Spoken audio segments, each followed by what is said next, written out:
Fi, who is starting to lean more onto stuff like the Jeff, really giving them the one-sided option to play a little bit more aggressive. This also allows them to play the Venom if it is let through and get that symbiotic shenanigans value. So far, yeah, you've got two Vanguards as well that can jump onto the Venom if they need to. And Emma Frost being taken out on one side and Invisible Woman on the other means that, yeah, I imagine a Venom is going to be the play here. Maybe it's going to be a case that that final ban for Virtus Pro could be the Venom now that you don't have the Invisible Woman to really just punish a dive in that might come in from Kaya or Milk Boy. Both of which the Vanguards and Qadsiah are looking much, much improved from what we saw previously. At least they've anchored themselves one of those main Vanguards by Emma Frost being protected, and both Finzi and Nevix can play it. Both Finzi and Nevix can play it, but if you look at what they've been playing so consistently, Virtus Pro seemingly very heavily leaning on that Invisible Woman. They played it in both of their games, and it's the only character that Saipei has played so far in Ignite. Literally in Game 1 and Game 2 versus Vice. So we're definitely going to have to see them be flexible without the Luna or that Invisible Woman. Where do we see them go? Final Protect now for Qadsiah. They have the Luna already on their side, and they potentially want a one-sided Adam. Could give them some options there, or at least to protect the Adam on their side. They choose to do similar to what we saw in the last series. Hyper Protect the two current best main strategists. Yeah, means that Baluki, that she can sit on it a little bit more if they need. And that you can basically make sure that your strategists have that target set up. But it is mostly strategists hit in the draft. I am looking at it, however, you've got the Protect from Virtus Pro over on the Jeff. So you want to run triple strategist, but you can't have Luna, Mantis, Invisible Woman, or Ultron. Yeah. What does that leave you with, realistically? Loki, I suppose it would be, and Adam, actually, that Saipei has locked in, or at least hovering over for the time being. Kind of surprised that Adam hasn't been touched by either squad. Yeah, they also still have Cloak and Dagger still left available for them as well. And technically, they do have Rocket. If they want to go extra hard on the revives, then they could, in theory, battle Rebirth, Beacon, the Adam Warlock, if that is the style they wish to play around. We're going to be starting off on Krakoa. Like we say, always we start on a domination map. Question is, what section will we start off? Because again, that really changes the amount of value stuff like an Adam Warlock can get. I wonder if there would be a way to make it... Imagine deciding that you can choose what point you start on. Or it's just a dartboard that Jeff throws darts at, and it's like, all right, we start here. I don't know why I always go to Jeff as the decider, like the Eldritch Being that decides the fate of the randomizer for this domination mode. Sounds like Jeff. Sounds like Jeff. We're going to be starting us off here. We're heading to the Central Party, the Hellfire Gala itself, and at a very early portal, Qadsiah want to set up defensively. Pretty much straight onto the point for Qadsiah, wanting to see if Virtus Pro, if you want to try and dive on and take this engagement, you better do it soon. Otherwise, the control of the point is going to go towards the red side. There's the dive in behind from Nevix, and the rest of the team tried to dive in a little bit more with that team up with Jeff. It's fiendish, but nobody's really getting too low for Qadsiah, namely from all of the strategists pumping out healing, and an invisible boundary could be up very quickly for Maluki at 80%. Darker dropping low, but is staying up, keeping the healing output going. They had the soul bond on them earlier, quick teleports, and they finally get through Maluki. They've just got the ult as well, right at that moment. Well, they're going to have it for the next fight, as Qadsiah will just be one by one picked off the point, forced to head back to spawn and reset Virtus Pro, take the fight without losing a single member, and with now almost all of their ultimates charged up. Kaya, having to swap off of Strange, decided that Venom is the more important choice to try and put some pressure onto those backliners. I guess it's also that you've already used the portal, so the usefulness of Strange might not be as strong as you want, but you have built up good ultimates yourself outside of that very quick invisible boundary that you weren't able to get online. It's actually going to be fight starting with It's Jeff from a discernible amount of time away. In fact, I think all of the players are sort of looking around going, okay, what exactly is happening? And he's scouring, hiding in the air. What a position. It's a setup. The Jeff ult only activates when you hit the floor, so the sound effect, now you delay it on a huge group up. Two members flee. It's blown up immediately. Yeah, That was like, oh my god, it's 200 IQ, and it is just, yeah, need to worry about the shark that's hiding in the treetops, of course. But you do have the Eternal Bond being used from Virtus Pro, so making progression on the point. Meteor M pretty much lined up with this Ensong Inferno, and then you've got the bunker silo. It was almost a game of chicken between the two of them there. Who's going to slam down first? But Qadsiah not quite making progression on the point means that Virtus Pro are happy to waste their time. Virtus Pro are just burning through all the time. They're burning through all the abilities. Here comes the Ensong Inferno into the backline, but where's the follow-up? Tilt looking for anything, but everyone's still healthy on the side of Virtus Pro. Dritro healed up nice and quickly, pushing on up. The Symbolic Shenanigans is about to come back up. Cooldown here. Finzi gets pulled in and is completely unbothered. Finally dropped low, but will retreat back to the rest of their healers. But no, the healers are being taken out of the backline. Saipo revives. Is this a Karmic Revival? Yes, it is. Finzi returns. Needs to get in position to reach the rest of them, though. Everyone is already revived. Just at the right time, though. He brought back himself with the Life Cocoon and then able to get that Karmic Revival. But not many other players from Virtus Pro went down in the end, I don't think. Qadsiah, though, look, you've got both your strategists going down when they have their ults. And that's just like the focus from Virtus Pro. I mean, you're going to have to sort of slow it down and watch your back to see if any mistakes were really made for that backline of Qadsiah. But I think it's just more that Virtus Pro sort of knew which targets to focus on. And I saw a lot of 0 casualties just from that glimpse of the scoreboard that we just saw then. Yeah, this is once again Virtus Pro showing exactly how they like to play. They lead quite heavily onto the Adam, but usually it was Sparker who was picking it up. Now it is Saipe who will be moving over because Phi has been the one picking up the Jeff. And already with 3 final hits for Saipe, it's really capitalizing on being able to play this. Dritro, on the other hand, 10k healing, a solid 1,000 more than Lindstrom on the other side, who's the second highest.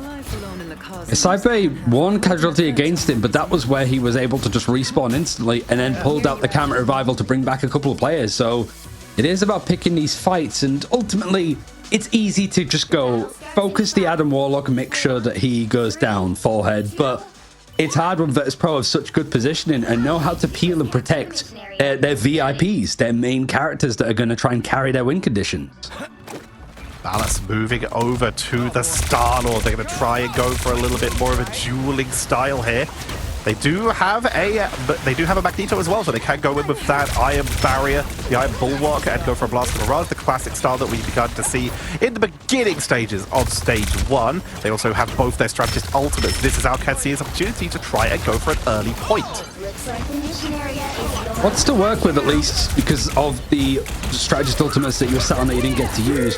But it is weird to see the Cloak and Dagger from Dritro in play, but it's mostly because they don't have many options, I think, to work with. It's the second time that we've seen Phi come in with the It's Jeff and being instantly just pushed into the ground, into the dirt 6 feet under. But now it's whether or not they can have some follow-up here, or whether there's going to be a Karmic Revival for Saipe. Not quite. It should be Qadsiah taking the point here. If it wasn't for Phi switching over towards Doctor Strange and instantly portaling back. Yeah, the portal early so that they can have it back off cooldown later on. Saipe will fall but can bring themselves back, which is exactly what they do. They have Karmic Revival to keep this fight going even longer. Nevix returns again. Virtus Pro, they are just valuing bodies on the board more than anything else right now. Cap into the backline with the Freedom Charge. The team is getting kept top. Sparker is doing so much damage but can't out DPS that bonus health. It's just all of the prerequisites to try to take the point from Virtus Pro and the adjustments that they can make just in an instant. Here again, it feels like another team fight for Qadsiah, but you don't have the portal, you don't have a beer at back, you don't have a Karmic Revival. This should be them taking the point first for the first time. But good lord, Tetra, it took a lot out of Qadsiah to do it. It really did. They burned through literally everything, but they did on the other side burn through Portal, meaning that Phi was not only not on Jeff building ultimate charge, but also burned a huge cooldown that now Virtus Pro will not have for a while. Virtus Pro will have to wait for the final fights if they want to try and reinforce that. Pick up the Galactic Legend to try and keep control. Remember, stacking the ultimates bit by bit, one by one, but no one's keeping Ballas alive. They're completely taken out before anything can come of this. He was just on a bit of an island, maybe expected to be self-sufficient, even maybe having the Idol Aura, but not quite at that time, or just Spark is able to focus down the breakpoints enough. Speaking of which, Spark is flying down, seeing if he can break a few more skulls, but it is Finzi that gets that final hit onto Milk Boy, allowing a pretty cheap, honestly, retake for Virtus Pro to take that objective back. Yeah, they sort of just walked at it, and it's worked. Sparker does finally go down. Qadsiah are able to group back up, meaning they can just try and dive in and make something happen. But yeah, Virtus.pro used almost no resources for that, whereas Qadsiah burned Galactic Legend and also lost the point. Gotta say that the dives are good. Nevix, I think he's only been eliminated once so far and pretty much instantly brought back straight away from the Karmic Revival. It takes a lot to be that unkillable when you're playing Venom and you've got an invisible woman on the other side that's trying to pull you back with the Shepherd's Crook into these fights. But Tilt has been good. He's been the catalyst for opportunities for Qadsiah, and he's able to get eliminations before the Kraken's Impact has been used, trying to get the reset now and seeing if he can get maybe onto the back of Saipei. Now that the Karmic Revival has diminished and suddenly brought back a couple of players, now Qadsiah want to go for the offensive. And they've already got two, taking out Saipei and Gridro. Will Saipei return to this fight if they keep it going? Look like no, straight back to spawn because Fincy falls as well. And Virtus.pro are just more than happy to just let that flip. They know they don't have resources. There's no sense in burning resources when they have time, because time is a resource all of its own. All right, we saw this in the pre-show, though. Same situation. Virtus.pro need to win one fight. Qadsiah, they don't want to let that happen. They've got some good ultimates to hold on to, but you imagine Balas might just come out very aggressively with that Galactic Legend to keep Virtus.pro pinned back. But what is Virtus.pro's response going to be? They should expect this. Galactic Legend. Balas trying to focus the down, but that barrier, the Guardian Shield from the Invisible Woman, is keeping everyone sustained. Invisible Boundary going to be coming out. Here comes Venom onto the point, trying to buy them a little bit of extra seconds to make sure that they have the point touched at least. But so far, plenty of time still remaining. Maluki's the first one to fall, but Tilt already charged up for another Kraken Impact. They're starting to run out of time. Qadsiah, one more person goes down. Milkboy might have to swap over to Strange because they've lost Lindstrom. It's just a stagger after stagger. And again, Virtus.pro calmly walks at the point and are about to win unless Milkboy can get back. I mean, this is the best perspective to be on for Nevix, just because we saw him jump onto the point, start to make progression. Qadsiah had to dive on him. He spots Lindstrom on their own, trying to hide by the health pack and takes him out in a 1 versus 1. Now this backline is completely split up. They're trying to keep themselves alive, but the end song is going to slam down onto both of them. And whilst it's not the thing that gets the final blow, it is everybody else in and around it. Virtus.pro maybe pushed a little bit more from Qadsiah in the right places, but this is just the stuff that they're made for. A familiar sentence. Virtus.pro take game at number 1, but literally if you throw any number after that, it still works. Virtus.pro keep control, they capitalize, and like we said, they're more than happy to give up percentage if it's going to win them the game. That's exactly what we saw. They found isolated members. So many times were they winning the neutral fights, not just taking those big ultimate exchanges. And you can see that in the KOs. They're actually pretty similar across these two teams. They're almost equal. The difference comes in as to when those pickups are happening. When Qadsiah's pickups came in, they were using ultimates. Virtus.pro were winning without them. It's more like eliminations per objective control, if that's the way to word it, right? Like, Virtus.pro, they get a team wipe on Qadsiah, they take the point. If Qadsiah team wipe Virtus.pro, Karmic Revival, Portal play, they're still stalling because Virtus.pro took the point first. It is just how economy-ist, how good the economy is. Pretty much how economic Virtus.pro are with the objective. Like, they can take it very easily, and if they lose the objective, they make it very, very hard. Just full stop. Yeah, a frugal playstyle coming in from Virtus.pro, and it works out extremely well in their favor. Taking solid control, even though there is a percentage on the board for Qadsiah, the fact is Virtus.pro had control. Qadsiah, though, they showed that they can win these team fights. They just got to stabilize a little bit more on the neutrals. Yeah, I mean, it did sort of feel like it was just a couple of moments here or there, really, that it's like, okay, yeah, Qadsiah, we saw them a lot, and we were sort of harping on about some of the mistakes Qadsiah had made in MRC. I felt like we didn't see those, like, harrowing moments against Virtus.pro. It was just, like, small, minor instances that Virtus.pro know how to exploit a little bit more. Qadsiah did nothing wrong in that series. Oh, no, it was good. Virtus.pro played better. But Qadsiah have been a team that we see literally get better map after map, not just series after series. So this is their opportunity. Now this is going to be their 5th map versus Virtus Pro in the last month, in the last 30 days. This is their opportunity to try and get in here, take everything they've learned and try and recover, because otherwise they're heading to the lower bracket and Virtus Pro are qualifying for the playoffs. Well, we'll see what happens with that as we're going to head to a quick break. And when we come back, the continuation of this series with Virtus Pro currently in the lead.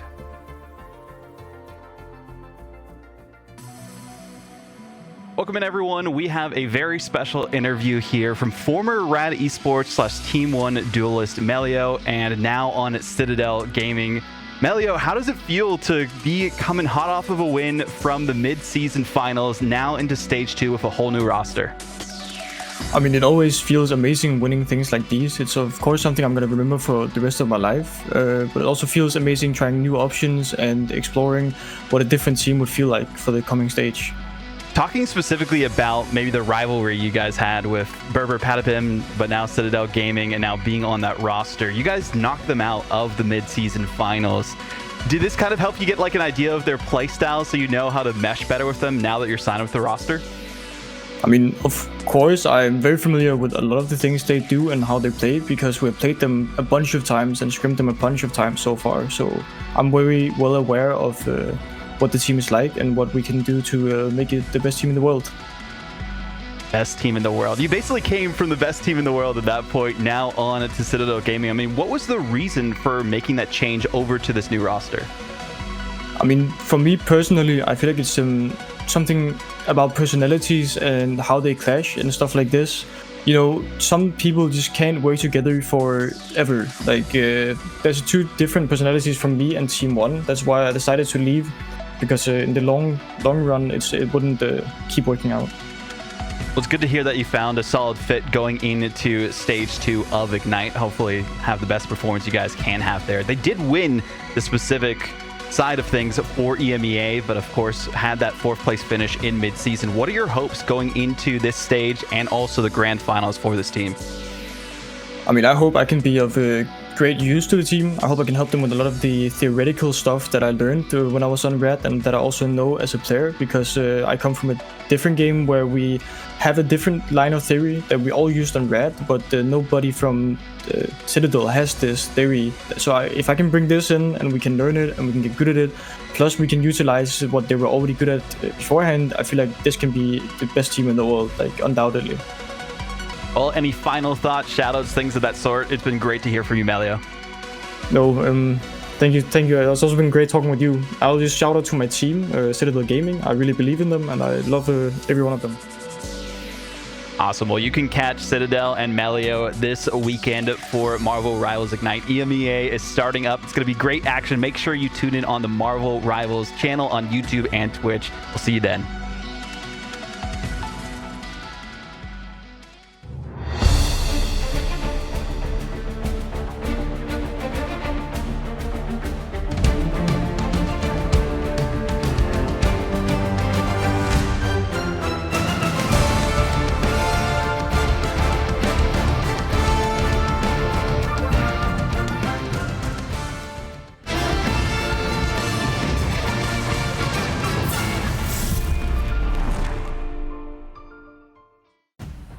How the hell do you solve a problem like Virtus Pro? That's the Qadsiah question right now. They have the map choice. We can't go to domination, so King of the Hill is going to have to sit for the rest of this series at least. But the question really becomes, Tetra, where on hell do you take this squad? Because no matter the game mode, it feels that Virtus Pro on any objective payload maps are pretty much built for it. Basically, there's been one that traditionally they used to struggle with, aka Burning T'Challa, but it got recovered pretty quickly when we started moving into those later stages and into stuff like MRC. Virtus Pro immediately began to lock back in on it. But that and Abraco have been maps where they've shown a little bit of weakness. Yggdrasil, I hear the music. Yeah. Can't mistake. I just almost want to let the music play out because I know this map has been in for so long. But it's not often you get that kind of like genty, heavy guitar music in games like this, so it's nice to see it. What is not going to be nice to see for Virtus Pro as they're on the defense first is probably that triple Vanguard, triple strategist, Doctor Strange, Rocket, Adam Warlock combination that they got known for. And Qadsiah, they have been a team that have very much capitalized on the extra revives and being able to do that in their previous series versus Dawncore. They were able to get some very hefty revives on Spider Islands. So the question is, will we be seeing a mirror attempt here? They actually went for a one-sided Adam Warlock when they went for that last map, and already Virtus Pro, though, have prevented the revives from coming in, having definitely seen that game and also just knowing how rough it can be to play against with such a long walk from spawn. Felt like a while since we saw Emma Frost being banned out first on both sides, no? Yeah. I mean, that's the first time that Mantis hasn't been banned out first instantly, but I imagine that the second round of bans might try to target that real key of triple strategist play. You can play without them, of course, sure, but if there's a character that you want in the center of that backline, Mantis is just so good right now. Neither team has. So far, the draft is completely identical. Both teams banning out Emma, both teams banning out Adam, both teams protecting Invis, and finally some differentiation here, with Virtus Pro taking away the Jeff, Qadsiah remove the Mantis. So Virtus Pro can now secure themselves a one-sided Jeff if they want to keep Fi on that Shark. I mean, that's probably why they protected the Invisible Woman on both sides, is that you expect the Venoms are going to be in, so protecting against it, maybe combining with some Human Torch play, which hasn't been hitting the ban draft as hard or as often, but you're spot on. It is going to be a one-sided Jeff, at least for Virtus Pro. There is the option for Qadsiah to run a one-sided Mantis if they want, but they have another ban first. They have another ban. Luda, I was about to say, there it is, has very much snuck all the way through the draft here. So making sure that they only have one of those top two strategists, Jeff plus Luda plus Invis, would have been a terrifying backline to deal with when it comes to being on the attack. So now the protection, Qadsiah. What do they want to do? Do they want that one-sided Mantis? They prefer a Vanguard secure, and they're going to go with Magneto over Doctor Strange. Magneto is played a little bit more consistently, but Strange, of course, has huge value on these convoy maps. And the Mantis banned out, bit of a pick your poison, but I think making sure that Mantis isn't in the server, albeit a little bit later than we expected, probably is the right kind of play. So you do have mostly just a one-sided Jeff, I think, with characters that are actually like protected and stuff, but everything else is pretty much open, neutral on the Invisible women, and then Magneto is going to be protected on one side, but of course available on the other. So still a lot of options to work with. It does just seem a little bit like what we saw from MRC, from Virtus Pro up against Qadsiah. I look a little bit different here. Very much so. This is a very different to everything these teams have played so far. This is very different to the convoy map that Qadsiah played against Dawncore. It's very different from what Virtus Pro played against Vice. We are mixing it up here, and we're going to get some lovely creative stuff heading into Asgard. We already saw Qadsiah beginning to lock Siege Breakers because they know that we're going to see Virtus Pro lock in on that defense. Going to go hyper defensive with likely the triple strategist and that triple Vanguard that every team is starting to lead on. I think this is a map that Virtus Pro has never lost, and it's one of the oldest. That's that. I think it's accurate, pretty sure. Yeah, it seems to be. I mean, the only game that we saw them play in Ignite was up against Zero Tenacity. I remember that game because it was pretty much that experience that won it out for Virtus Pro. But it is a different look for the triple strategist, triple Vanguard. You've got the Thing and Groot just looking to scrap it out a bit more. But otherwise, Adam Warlock isn't in play. Neither is the Strange. They're going for something a lot more brawl-centric. If that works for them, then that's what they need, as the Thing is piling on pressure, able to put a dive onto the backline. The problem is that Moon Knight. There's some very large hitboxes here with Groot. The Groot walls even, and that Thing is going to be very difficult for them to avoid that Moon Knight damage. He is already charged up with the ultimate. There comes the hand of Conscious Dragon. Oh, that's a good Strangler Prison. Capitalize to keep them in place. It's Jeff for the turnaround for that extra healing, though. All the ults are coming in across the board. They snipe onto the Token Dagger, trying to flee, trying to escape into a Box of Doom.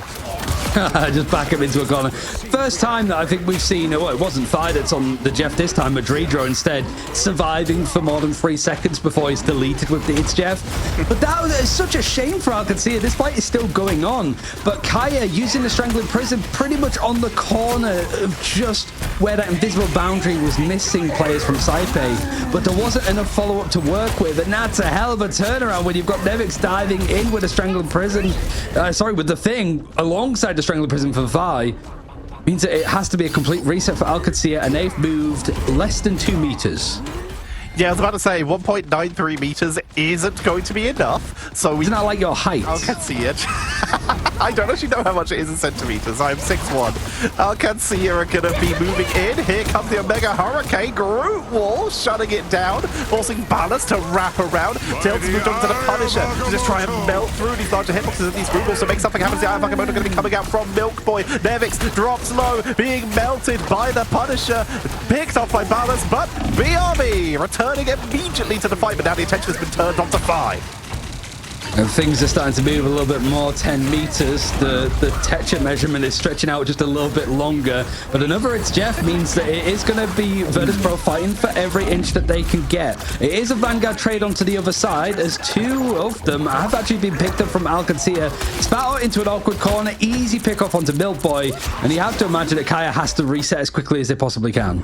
Ice portaling back in just to make sure that they can keep this pressure on. Even though they lost those 2 members, they want to make sure that they can keep everyone defending here. And once again, Qadsiah are sent back to spawn.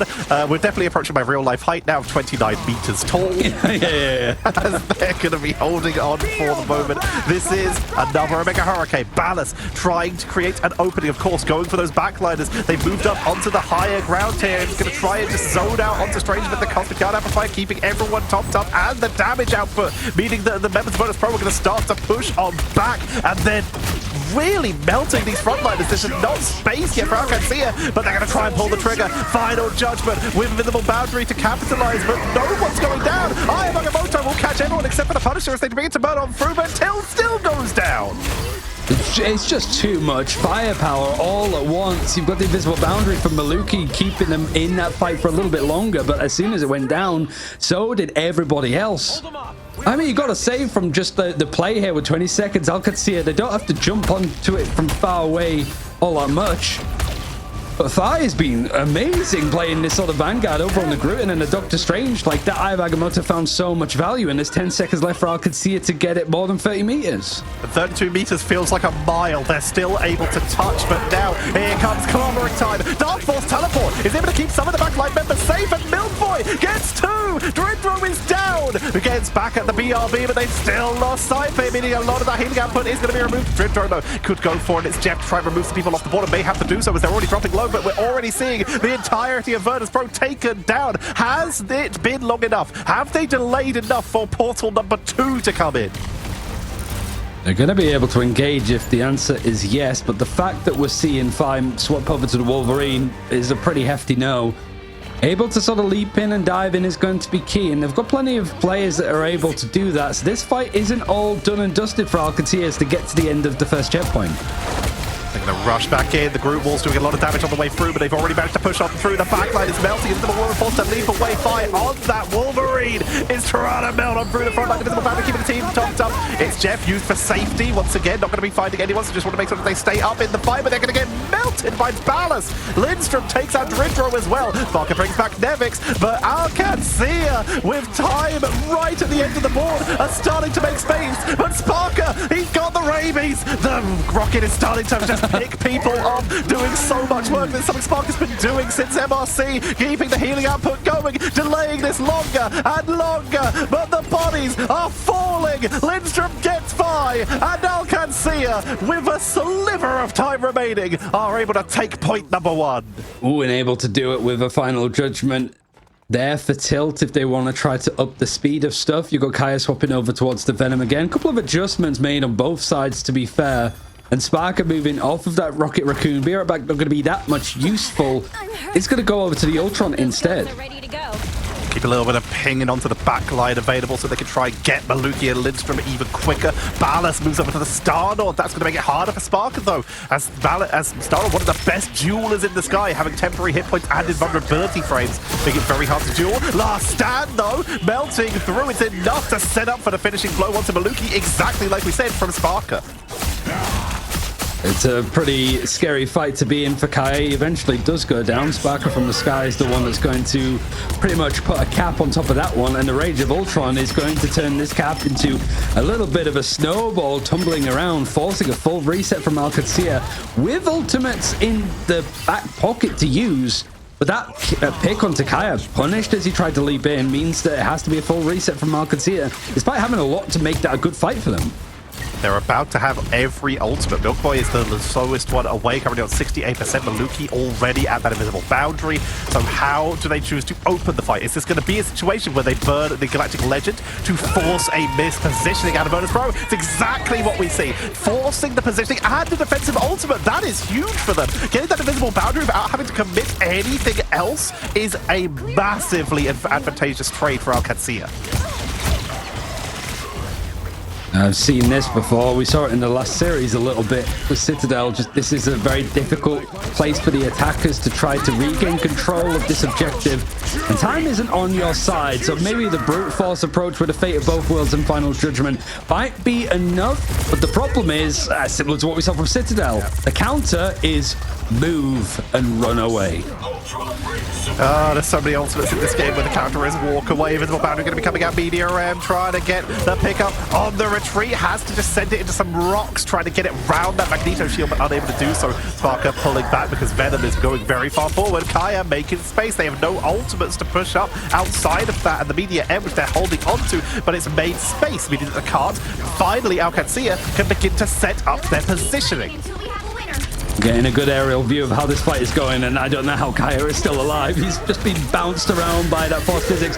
Never mind, I was like, he's got out scot-free. Nah, it's just going to be the last time. No, he's still actually alive. It's just a backwards and forwards going on here.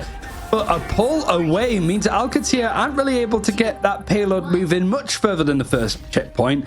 But it was a lot better than 2 meters, which is what it was stuck on for a good portion of that attacking side. Significantly. They have massively improved on that first setup and will now be able to at least try and defend this. They got it just under halfway through point 2, aka almost exactly halfway through the whole map. That's doable.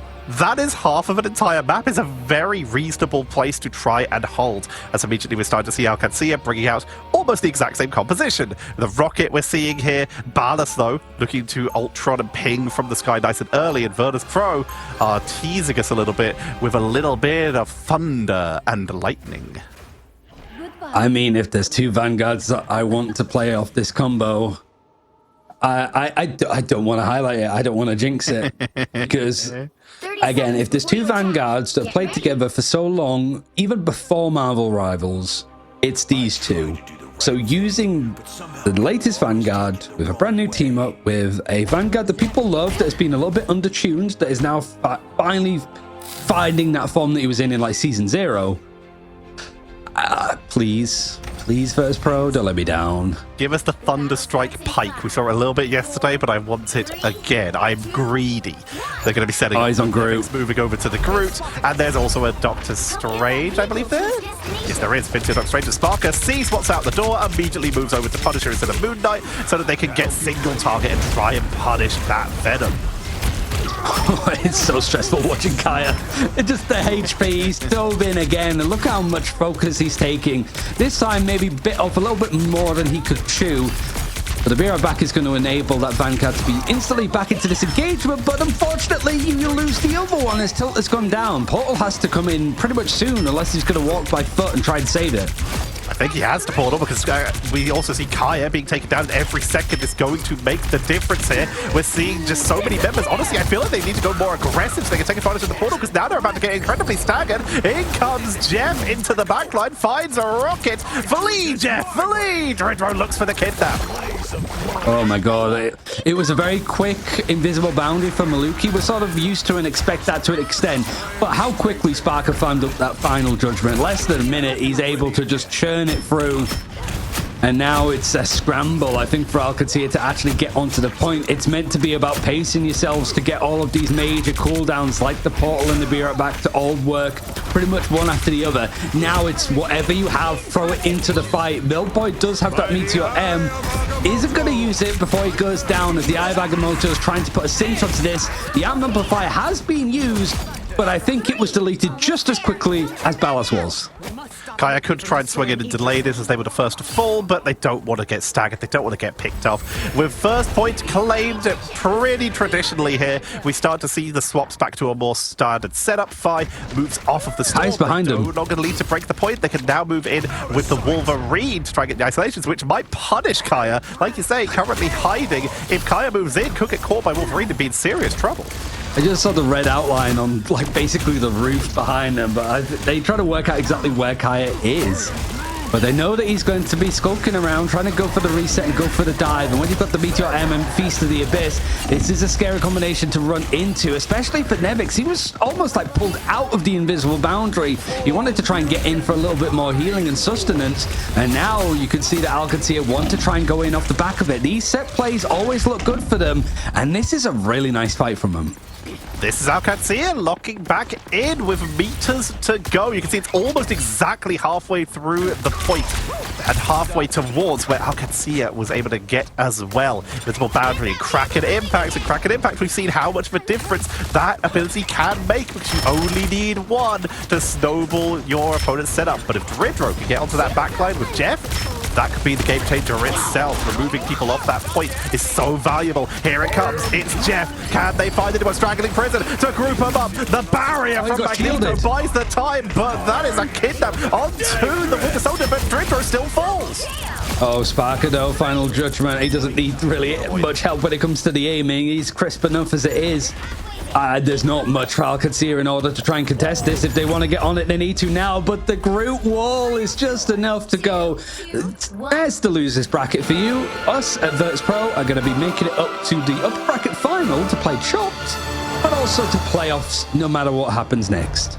A rematch. This is familiar. Qadsiah being sent to the lower bracket in a tournament by Virtus Pro, who then move on to play against Chopped. It's MRC again as they continue their journey. Sparkin with a very well-deserved MVP. And yeah, that is also Virtus Pro qualifying for the playoffs, and this time without any markers on them. They have made their way through without having to deal with stuff like a loss to Rad early. Also, my mistake, it's obviously we're in a different group as well, so Virtus Pro will be playing Chopped. We have to wait for playoffs to see those two fight. But potential Na'Vi, it depends on how that game is going to go later against Ninja too, to see what's going to happen there.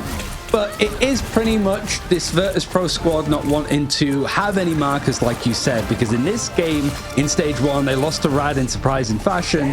Not going to allow Qadsiah to really make it any closer than that, realistically. It's pretty much this team is not wanting to make the same mistakes as it did in Stage 1, and it's rewriting some of those wrongs. And automatically, we're starting to see a lot of people believe Virtus Pro are heading to those global finals again. Second, you see Virtus Pro do well and also fix the mistakes they've made, the belief returns. And you know what? For good reason. Because this is just Virtus Pro continuing to do what they do best. Get win after win. But now Qadsiah, it's exactly what we called. They've improved. One game to the next. They've got better and better, and now moving down through that lower bracket to play against the winner of, I believe, PEPS versus FaZe, they now need to continue that journey. Yeah, they have a lot to work on, but it's step by step they're making those good progressions. And I would have said that it's a hell of a map to try and take Virtus Pro 2. I don't think they've lost it ever. A lot of those wins have been pretty one-sided for them. But I think that Qadsiah had some good answers to that kind of like spawn door hold. And you kind of forced Virtus Pro to show a little bit more with stuff like the Thing and group setup that they had. Weren't relying on the Adam Warlock at all, despite I think it being available for both sides throughout that map. It just wasn't really a factor. I think Virtus Pro had the option and opted against it. The rocket being valuable in itself, bringing people back with the BRBs, and also Sparker has very much chosen violence every time he plays Rocket. Every time you see him, just watch the elimination feed. He plays so aggressively in these team fights. It's always a delight to see. And we do love that. So once again, like you say, they're going to be up against either Na'Vi or NJC in their next matchup, which is going to be our last series of the day. So we'll be finding that one out a little bit later.